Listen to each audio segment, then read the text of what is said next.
ही आपली तयार झालेली आहे पावभाजी। अशा पद्धतीने ट्राय करा। जे आपल्या घरी उपलब्ध आहे त्यापासून बनलेली आहे। अशाच नवीन व्हिडिओ पाहण्यासाठी चॅनलला सबस्क्राइब करा, नक्की ट्राय करा। आज आपण पावभाजी बनवणार आहोत। पावभाजीसाठी लागणारे साहित्य पाहूया।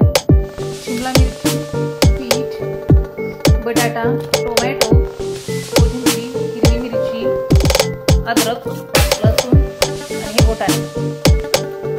हे सर्व साहित्य कट करून आपण कुकरमध्ये घालणार आहोत।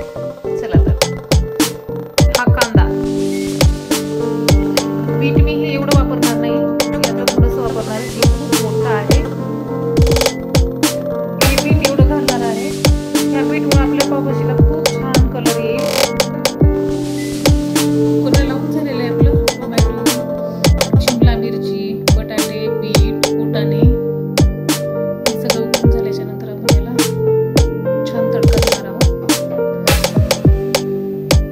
लसूण अद्रक आपण हे मिक्सरच्या भांड्यामध्ये घालणार आहोत।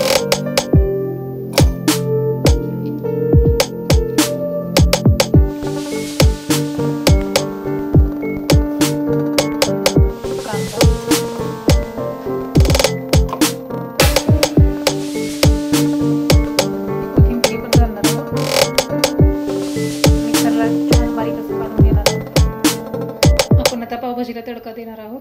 त्यासाठी हे बटर,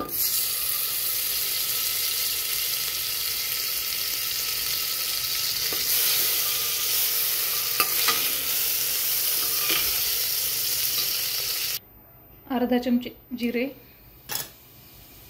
हे आपलं पेस्ट तयार झालेलं आहे। कांदा, लसूण, अद्रक आणि कोथिंबीरीचं हे वापरणार आहोत आपण। यामध्ये मीठ घालणार आहोत आपण चवीनुसार, अर्धा चमचा हळदी,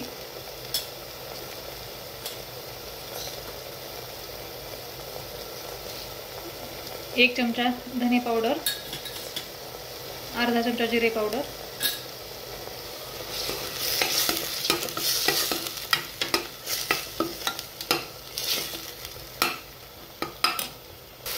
हे वाटाणे घालणार आहेत आपण।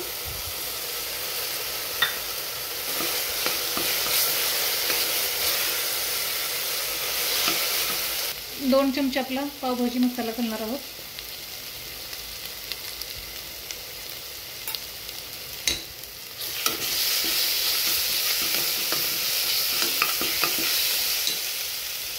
अर्धा चमचा हा आपला घरगुती मसाला,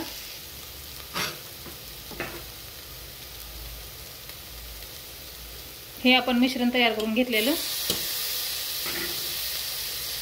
बटाटा, टोमॅटो, बीट, शिमला मिरची, साधी मिरची याचं मिश्रण आपण केलेलं तयार।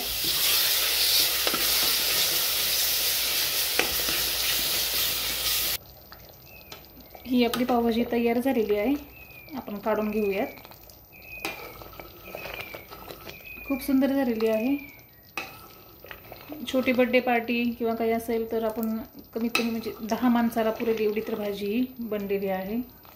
अशा पद्धतीने जर करून पाहिली ना, नक्कीच छोट्या लेकरांचा बर्थडे काही असेल तर करू शकता। हा आपण पाव भाजून घेऊयात।